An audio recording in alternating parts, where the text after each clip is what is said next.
Does God speak? Yeah. Another thing that I experienced with praying with tongues. This also happened at the airport.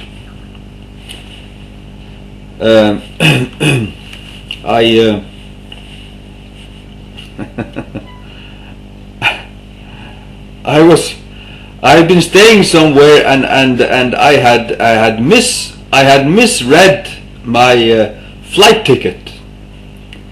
I thought it said the 19th, but it actually said the 16th. And I had been staying for 3 days overtime, too long, you see. And I realized this when I came to the airport. And I became very, very nervous. And I started praying. And I prayed and prayed and prayed. And I got from the Holy Spirit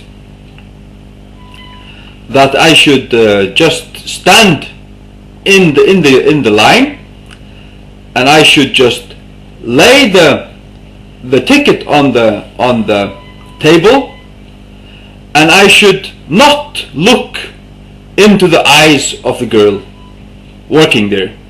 I should just act normal. Just stand in the queue, place it on the table, and not think about it. And I got this, I think it was also through translation, but I certainly got it. The Holy Spirit told me, after I was praying and praying and praying, He said that was what I was to do. And I did that. And I was sort of looking in the corner of my eye what was happening, you see. And the woman or the girl that was working there, she looked at my at the ticket, and she looked at the screen at the ticket, because I wasn't even on the list, you see. My name wasn't there. It was only on the ticket. So she was not authorized at all to let me fly, you see. And I was poor, I didn't have any money to buy a new ticket. And I had bought a ticket, it was of the lowest class, you know. I had no right to change. I had missed my ticket, my flight 3 days ago. I had just been stupid, you see.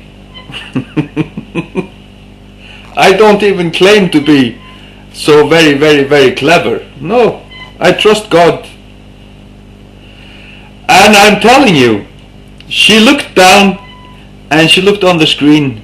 She looked down, she looked on the screen, and then she looked around and she took the stapler and she stapled my ticket and said, "Have a good flight."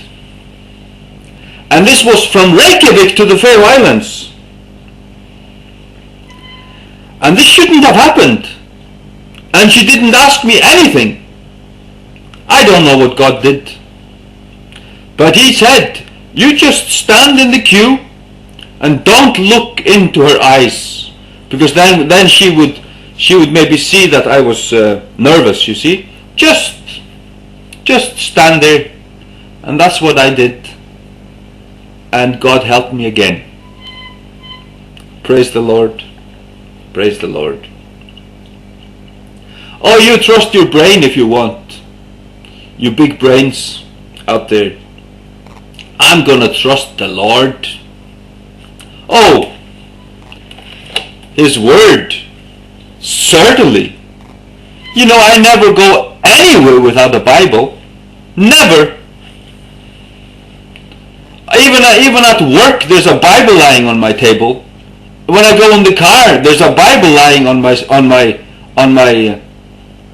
before my steering wheel. Always the Bible. Don't say that I'm not a man of the Bible. I'm just as much a man of the Bible as any other man. But I know the Holy Spirit. Yes. And He talks to me. I talk to him, and he talks to me. I will tell you, I will tell you,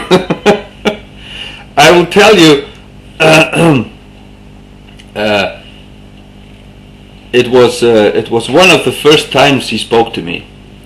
It was back in 1994. It was in Reykjavik. You know, I had been studying the Bible very, very, very much. I didn't do anything else. I was studying at school, and then I was in my room reading the Bible and praying, talking to Jesus, always talking to Jesus. And I will tell you, oh yeah, I will tell you, I'm not ashamed. I will tell you that the school was just by the fellowhip Siemens home where I was staying, and I ran home for dinner. And just as I came out the school door, a voice said to me, "You've received a letter from so and so. You've received a letter from so and so." And this was very strange, because I didn't know it. I wasn't expecting a letter from this person. But when I came home, there was a letter to me from this very person. And this encouraged me very much. It certainly encouraged me very, very, very much. And also I was very much living in a foreign country. It was very difficult. I was very lonely many times, but Jesus was my best friend. It was through that valley of loneliness and persecution also, kind of, yes. I was the only born again Christian in the class, and I will show you something. I'll show you something. Just wait.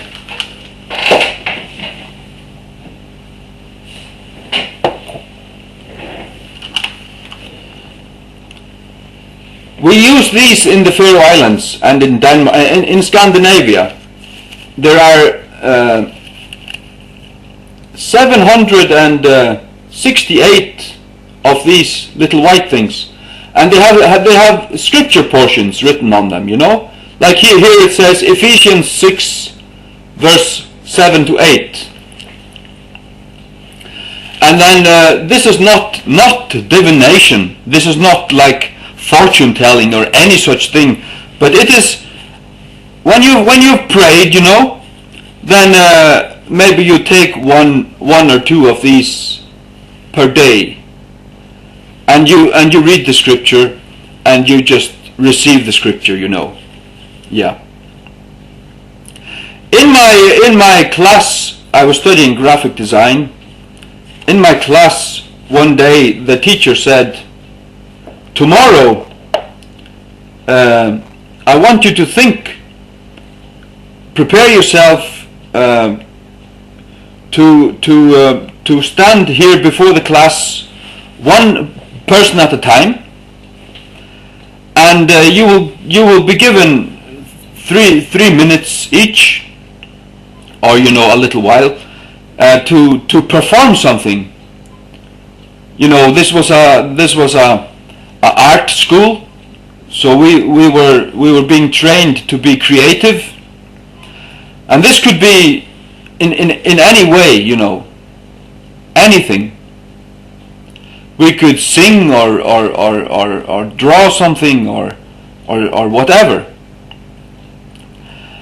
And I prayed when she said this, "Lord, what shall I do?" And you know what?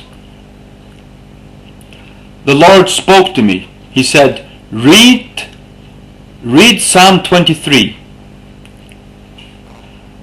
Read Psalm 23 and trust that the presence of the Lord would visit the class.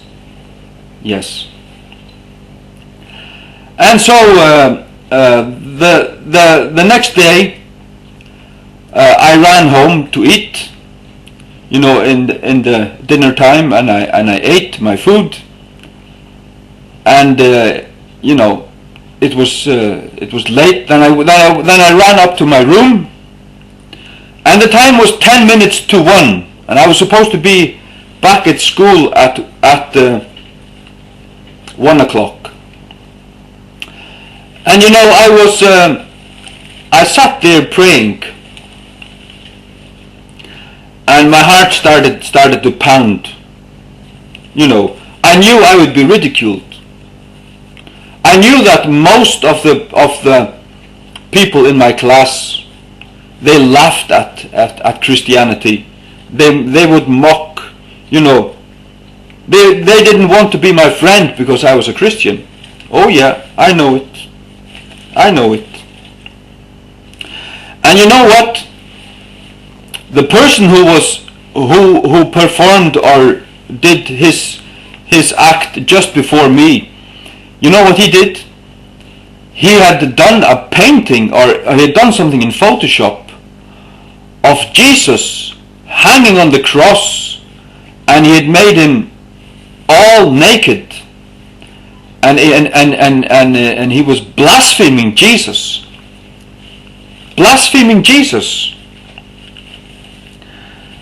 The whole meaning of this thing this exercise was to create some reaction, either something lovely or something strong, that would cause shock or grief, or just anything that was powerful, And so after he was finished blaspheming Jesus, it was my turn. And I went up there, not very strong. I was feeble. I was shaking. And I just said, this man that the previous person was blaspheming, he is my God. I worship him. He's my Savior and my God. And now I will read to you Psalm 23. And I read to them Psalm 23 in Icelandic. And sure enough, the presence of God flooded the room. And people were amazed. I only read it. I just read it. But there is something when you know God. He's with you. He's with you. God isn't dead. God isn't just a theory. God isn't only theology. Oh yes, it's very important to have correct theology. But I find it very strange that the people who almost all they talk about is theology, they're the people they're the people who have it all wrong. Yeah. They only talk about theology, and and then they go so far that they make it into something that the normal hillbilly can't understand. I'm just a simple hillbilly. Well, maybe not, but I don't claim to be overly clever or anything. I don't trust my own brain for anything. I trust the Lord. Cursed is the man whose trust is the arm of flesh. No, your trust must be in the Lord, only Him. So I'm telling you, when I was finished, I only read Psalm 23, and people were just, their mouths were sealed.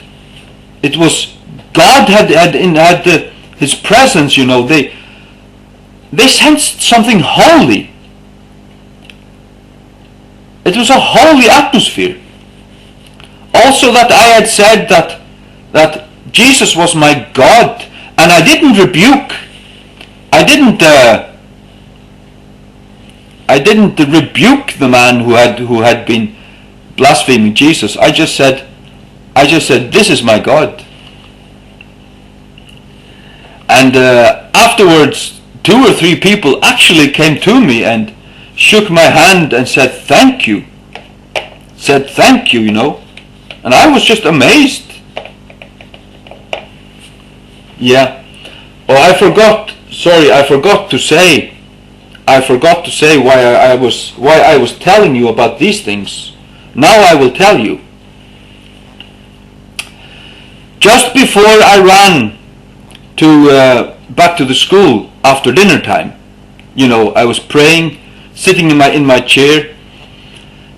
I was praying to Jesus to strengthen me, to have the boldness to stand before my class and read Psalm 23, that I wouldn't be a chicken, that I would be I would be bold. And then, as I always do when I've prayed, when I have had fellowship with Jesus, I will take one of these and I will lay it on the table. And you know, it was showing the backside, the backside up, and so I had to turn it around. And you know what it said? I only took one. There are 768 of these things in here. We call them manna, like the children of Israel ate in the desert. We call this manna. And I turned it around. Can you guess what was written on it? It said Psalm 23. Yes, Psalm 23. And that was what the Holy Spirit had told me the day before. You read Psalm 23 to them. And do you think do you think I was sad or happy? I was about to burst. God was my friend. He had spoken to me the day before. And I was living very, very close to Jesus. Oh, I spoke to him all the time. And he started speaking more and more to me. Come on, people. This is absolutely real. And don't say that I was going crazy and that I had fellowship with evil spirits or what have you. Come on. That's the most blasphemous thing you can say.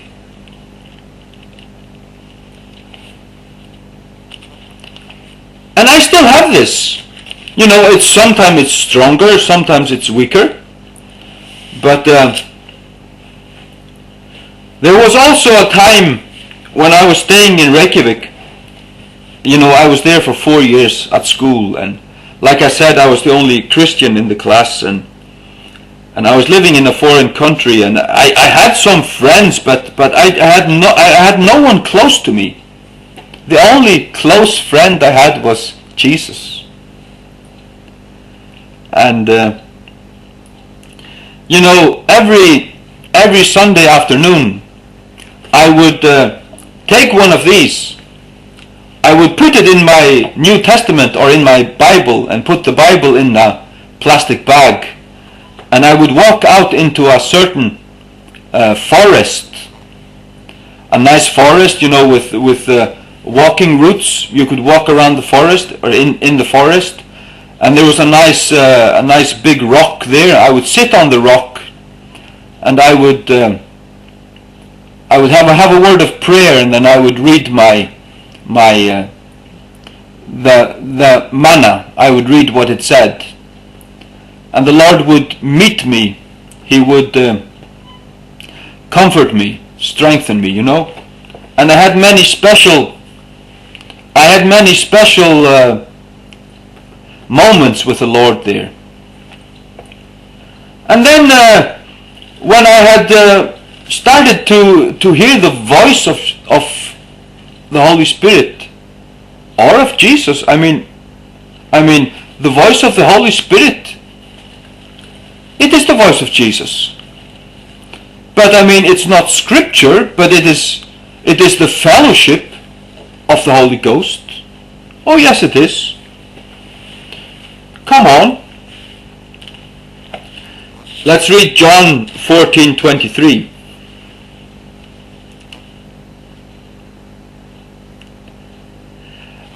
Verse 21 first. John 14:21. He that hath my commandments and keepeth them, he it is that loveth me. And he that loveth me shall be loved of my Father, and I will love him, and will manifest myself to him. That's what I was experiencing. Oh, very, very strong. And I will tell you that I had these moments on this rock in the forest every Sunday. And I was sitting there one Sunday speaking to Jesus, and suddenly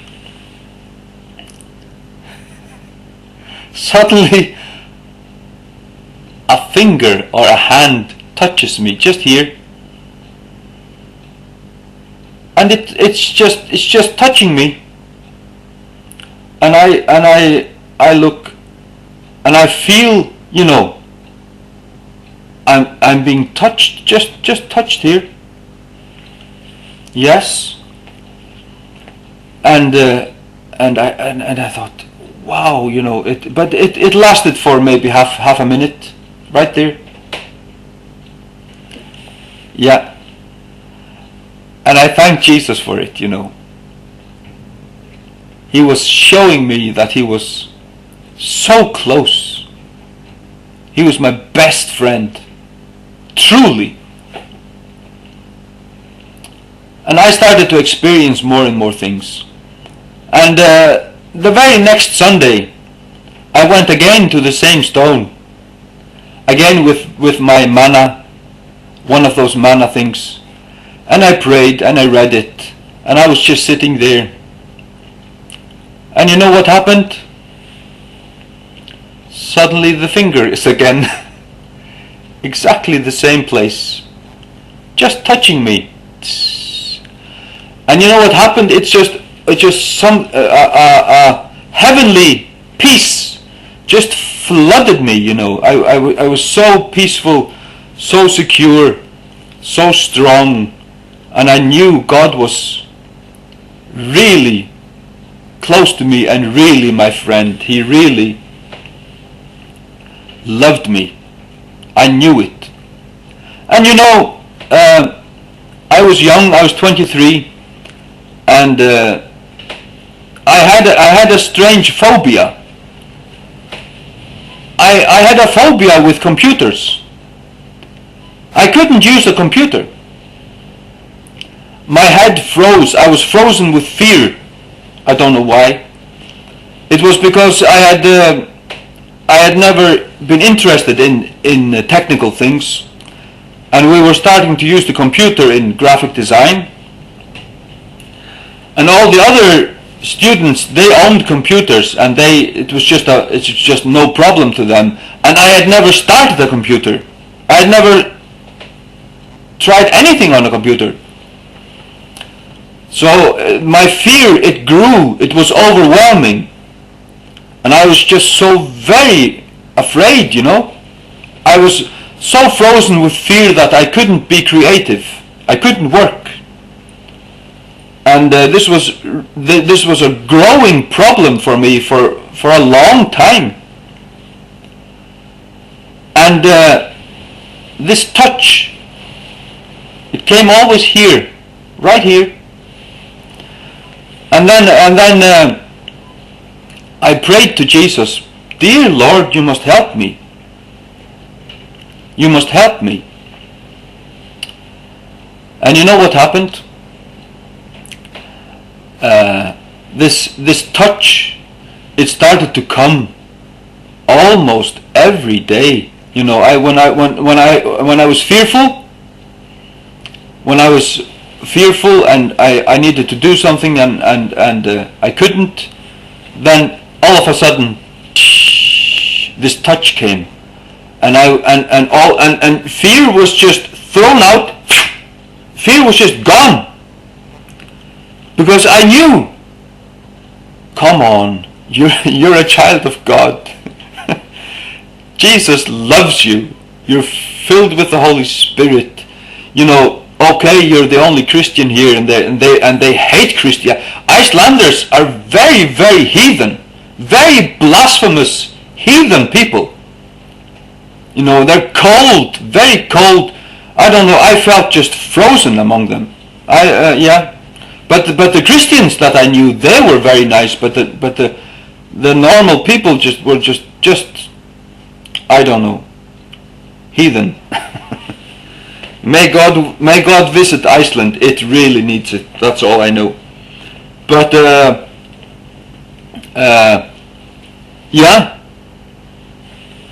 almost every day, whenever I really needed it, oh Jesus, you must help me, then it came.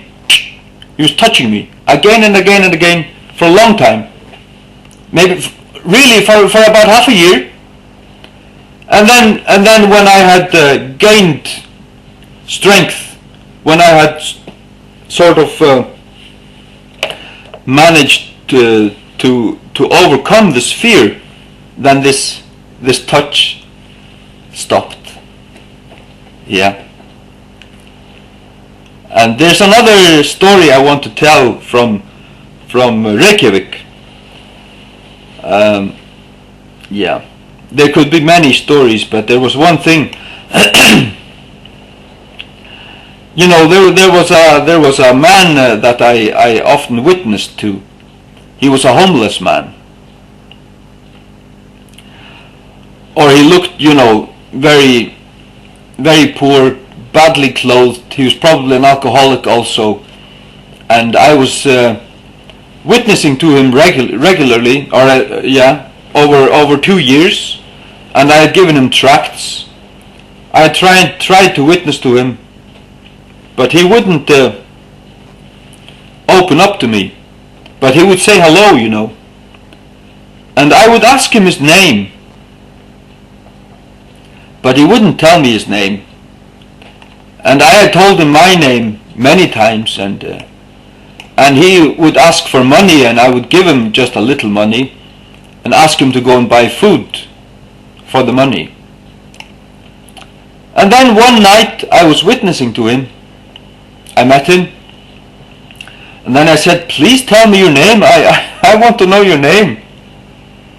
And he said, No, I won't tell you. I had asked him to tell me many, many times, but he wouldn't. But he was I felt he was starting to open a little bit. But he maybe had a lot of problems, I don't know. But you know what? I was always talking to the Holy Spirit under my breath, and I asked the Holy Spirit on the street, "Dear Holy Spirit, can you tell me his name?"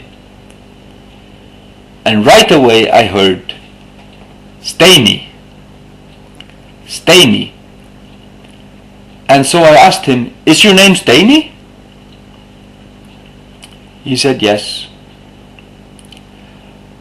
He said, "My best friends called me Steini, but my proper name is Thorstein."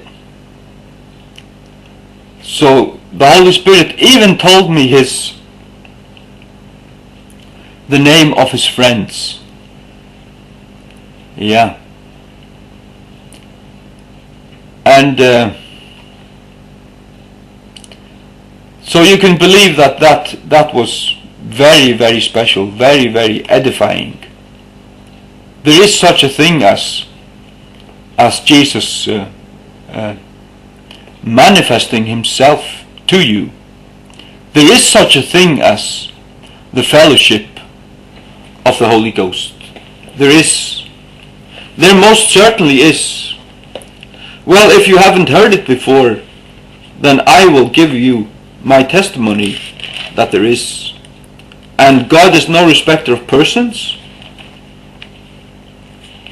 He's no respecter of persons. But you know, I had been,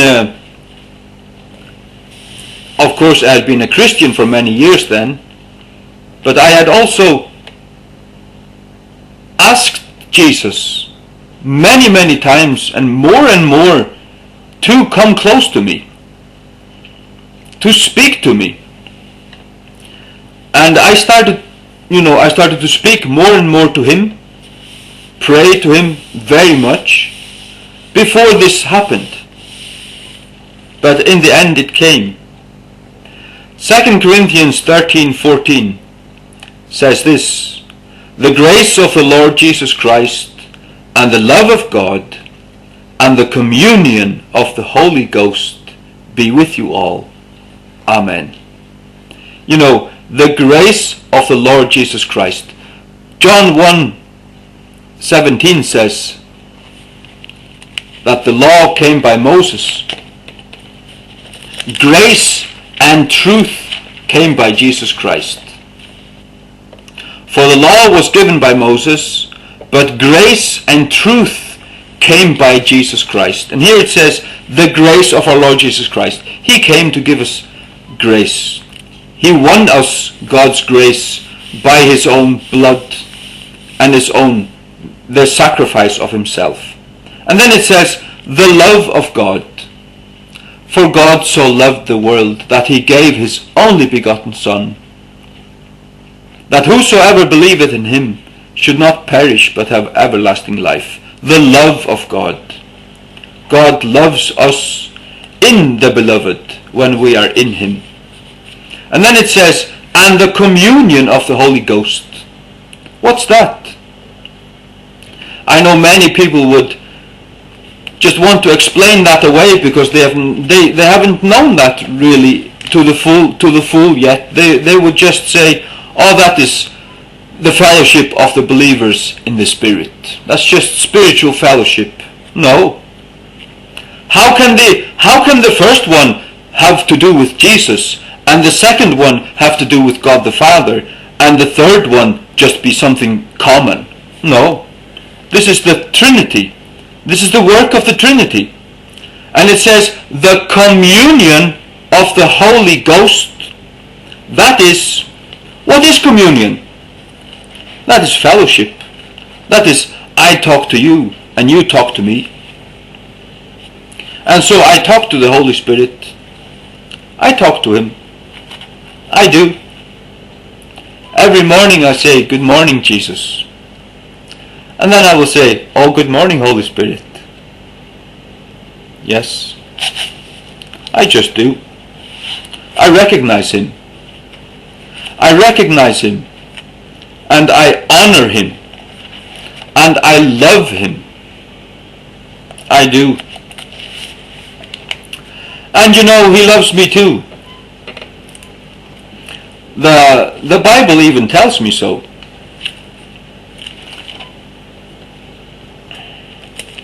The Bible even tells me so. Go to Romans chapter 1.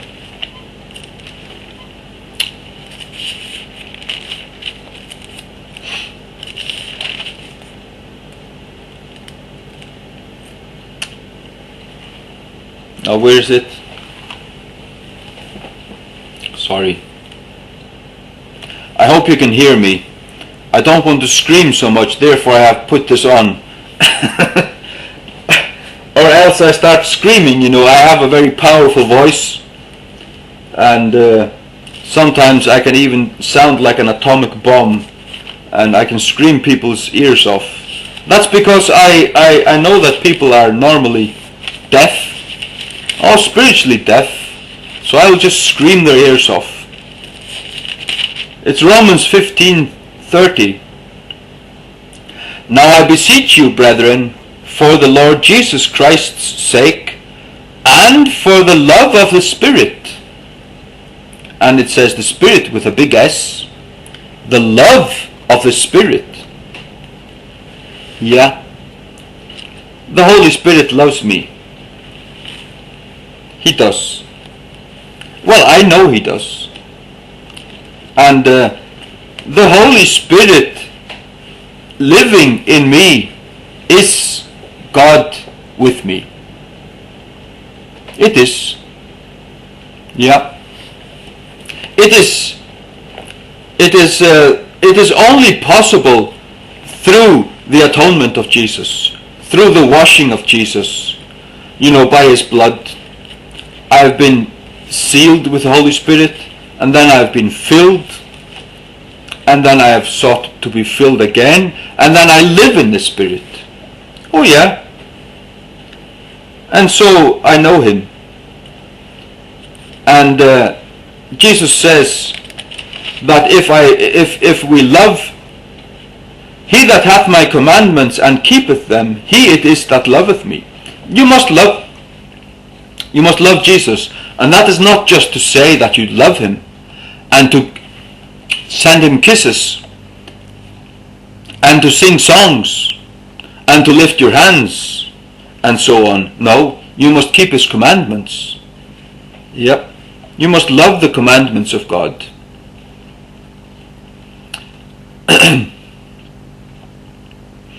And he that loveth me shall be loved of my Father, and I will love him, and will manifest myself to him. What is it to love the commandments of Jesus? What is the commandment of Jesus? Well, it is that we shall love one another. But it is also that we shall love God. Of course it is. But the Bible says in 1 John that he that saith that he loveth God and hateth his brother, he is in darkness. So you must love your brother. But greater than the commandment to love your brother is to love God. That's the first and foremost commandment. And under those two commandments, when you trace them back, you come to the 10 commandments. You do. Yep. A Christian cannot live in sin. Impossible. You cannot live a life of sin and be alive towards God. That's impossible. No. You cannot. Then you are in darkness. And a Christian cannot hate his brother. You cannot. No. People today, they are so ignorant. They think that if you rebuke someone, that you're hating them. Absolutely not. That's total and utter nonsense. That's the way you love. That's the way you love someone. The people who I know love me the most, they have dared to tell me truths that were not so hard, not so easy for them to tell me. They've just told me things right up front. And as time goes, I see that they're the ones that really love me. Yeah. John 14:23, and Jesus answered and said unto him, If a man love me, he will keep my words, and my Father will love him, and we will come unto him, and make our abode with him. Make our abode with him. He that loveth me not, keepeth not my sayings, and the word which ye hear is not mine, but the Father's which sent me. Hallelujah. Yes, hallelujah, brother. Hallelujah.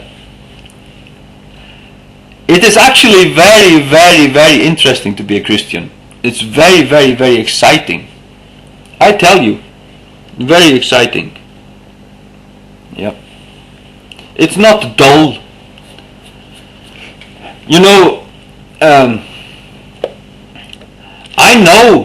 I'm fully aware of the extreme importance of doctrine, right doctrine. I mean, I'm not ignorant. I know that it says in 2 John verse 9, whosoever transgresseth and abideth not in the doctrine of Christ hath not God. He that abideth in the doctrine of Christ, he hath both the Father and the Son. But then again, it can also be possible to be full of doctrine and to be so learned. You've been 20 years in a cemetery, and you know all the doctrine, but you are stone dead. So doctrine isn't everything. Absolutely not. You must have right doctrine, certainly, but you must also have life. Life. Yes. Be full of the life of God. Jesus said in John 6:63,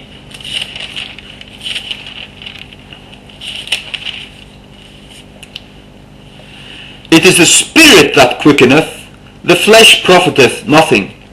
The words that I speak unto you, they are spirit and they are life. Oh, certainly.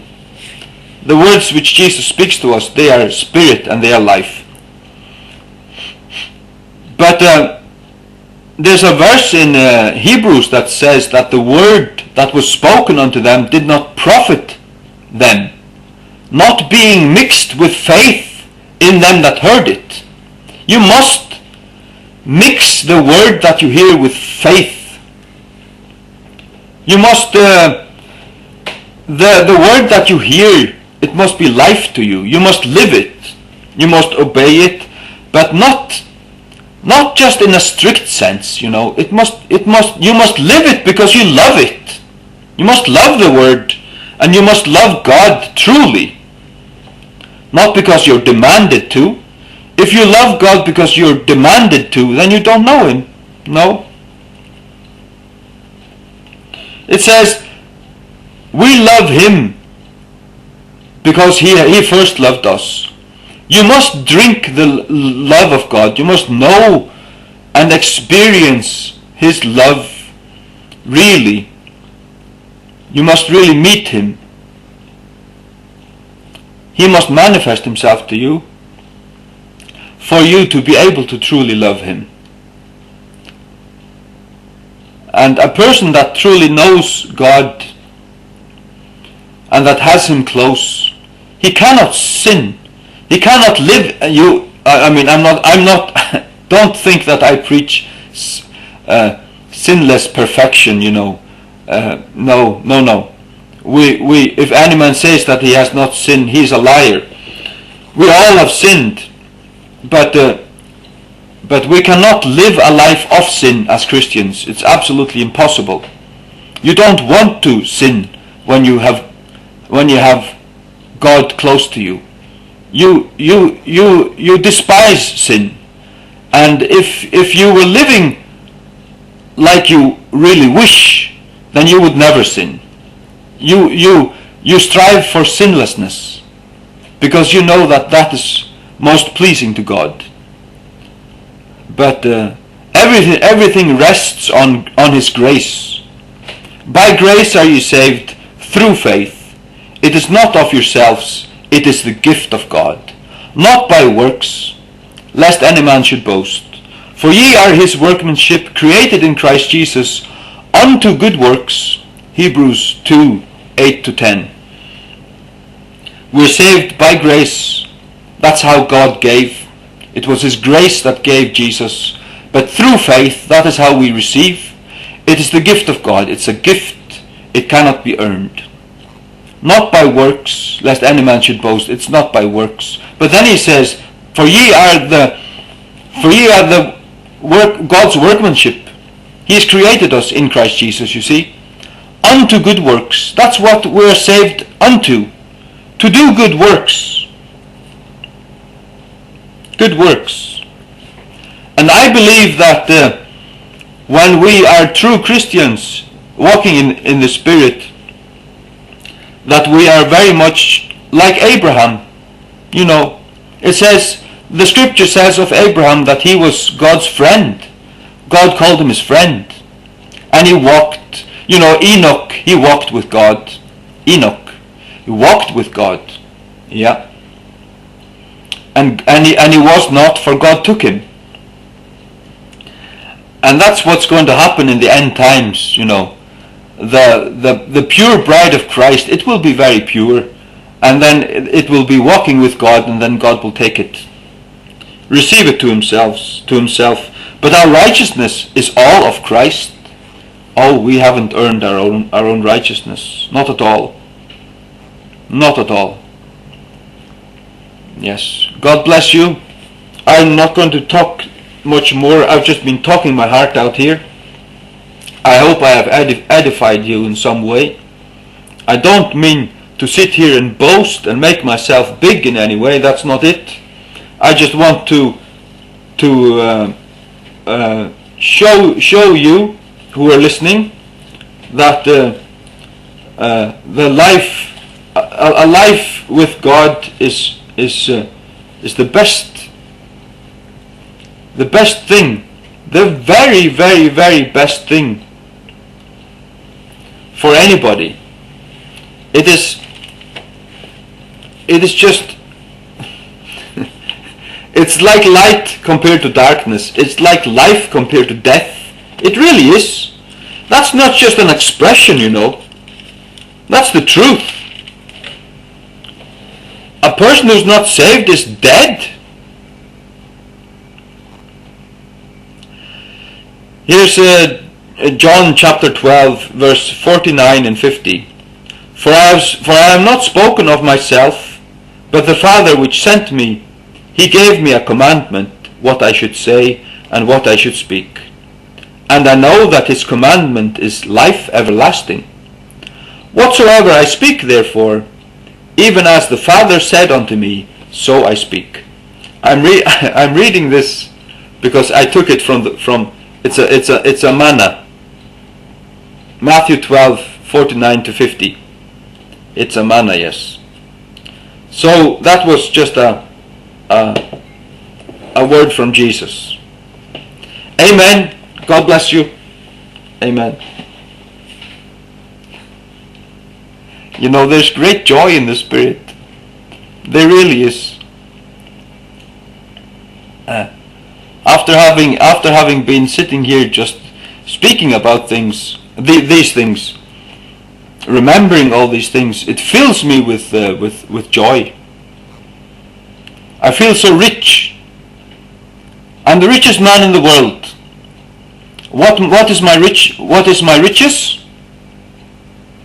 Jesus Christ.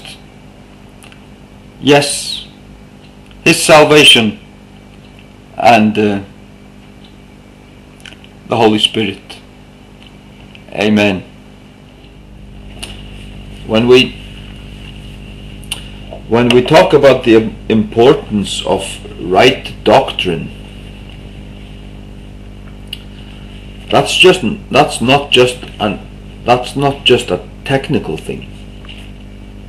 You know, that's not just a technical thing. The truth of the matter is that if you teach wrong about God, if you see God wrongly, then you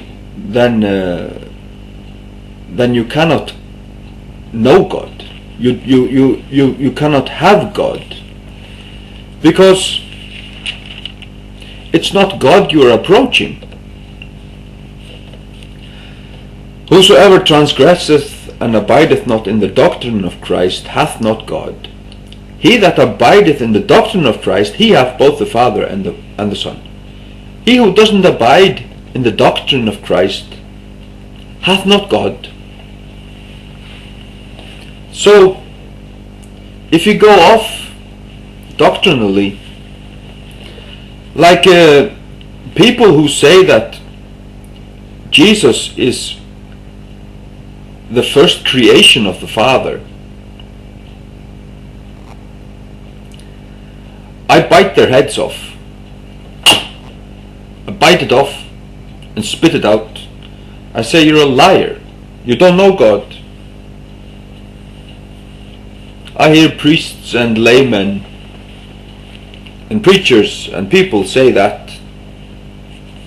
You see, if they're worshipping a created Jesus, then they're not worshipping Jesus.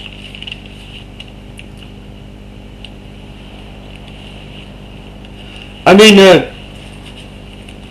many people will say today, oh, let's just lay aside all our doctrinal differences. Doctrine doesn't matter. All that matters is that you love Jesus. Love Jesus. Oh, if you love Jesus, then you're okay. And then they believe Jesus was created. They don't love Jesus. They don't know Jesus. Well, they know some Jesus out of a Mexican phone book. Or maybe the Roman Catholic Jesus, who is not Jesus Christ. Nope.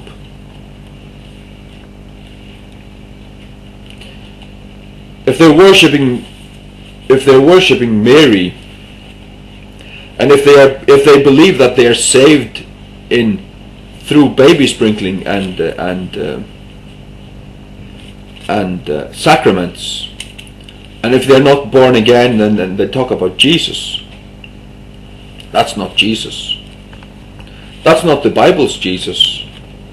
Not at all. No. No, I want to show you that the implication isn't just technical. It's not just brain against brain and right against wrong. No. It is life compared to death. It is having God compared to not having God. That's why it's so very important. It's very important. And this is one of the reasons why I had to translate the King James Bible into Faroese. Because both the other Bibles, we have two Alexandrian Bibles, they both say in Proverbs 8:22, where the King James says, the Lord possessed me in the beginning of his way. They both say, the Lord created me in the beginning of his way. And if you read Proverbs chapter 8, you see clearly that the whole chapter is about Jesus. And there it says that the Lord created me. And I've heard two Lutheran priests and many laymen, even laymen, supposedly saved men, stand and say that Jesus was God's first creation. I mean, I can't sit peacefully under such nonsense. As soon as they are finished, I must stand up and scream. Sound the alarm. Now that is satanic heresy. Satanic heresy.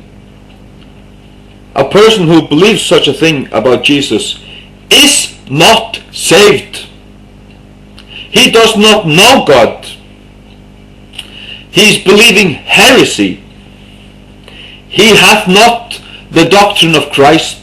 He does not know the Bible's Christ. He believes in the Jesus of the Jehovah Witnesses, or the Jesus of the Mormons. Well, then he can just go out there. Yep. But such voices are tolerated in the churches today. But my voice is not tolerated in any church today. I've been thrown out again and again and again and again Oh, people don't like me. Oh, you lack love, they say. You lack the love. And they think that love is just patting everybody on the back and saying, you're a jolly good fellow. You're alright, I'm alright, you believe what you believe. We'll just sing and just have a good time and pretend we're all alright and we're all just, oh, just love me. Yes, I do. Therefore I must rebuke you for preaching heresy, for contaminating God's church and preaching heresy. You see? That's what Jesus would do.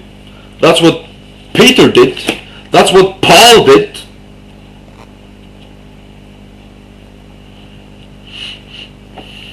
Yep. Now I'm not going to talk so much about this, but it says here in Proverbs 9:8, reprove not a scorner, lest he hate thee. Reprove a wise man, and he will love thee. Reprove a wise man, and he will love thee. Reprove not a scorner.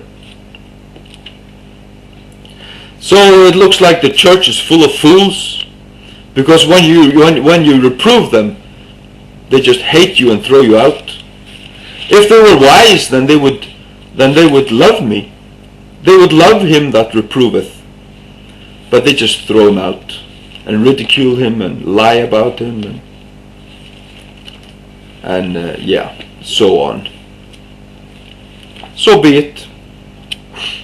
So be it. Ignoramuses. Ignoramuses.